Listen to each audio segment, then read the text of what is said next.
When COVID-19 hit America's shores, there wasn't a single person whose daily life was left unaffected.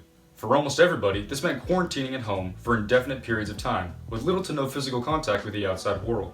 Soon after being forced into isolation, scientists began a number of experiments to gauge just how much the Earth would react to being desolate of humans.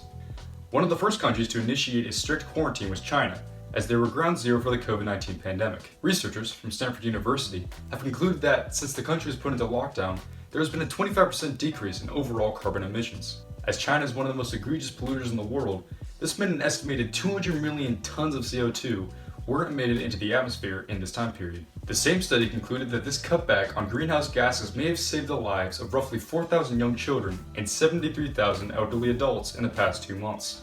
Although China was one of the first to notice such drastic changes, a number of other countries, particularly in the EU, felt a similar impact. Across Europe, satellites have picked up a substantial drop in nitrogen dioxide, a pollutant caused by gas-powered vehicles. America, being one of the last countries to go into an enforced quarantine, has also seen these changes to a slightly lesser degree, with skies clearing up over major cities and natural life returning to populated areas. This wouldn't be the first time such changes have happened though, as the 2008 recession had a similar impact on the country. Studies taken at that time found that with a 3% drop in the US's GDP, there was also an 8% drop in overall carbon emissions. Scientists were able to trace the vast majority of these reductions back to a substantial cutback in aviation, an industry which is among the biggest culprits in terms of production of human-induced greenhouse gases. These reductions, while helping the environment at the time, had little to no long-term impact, as soon as the recession came to an end, people went right back to flying, and the 8% reduction soon was completely mitigated. It's important now more than ever that people realize just how much you can do in your daily life to prevent the world from being polluted beyond repair.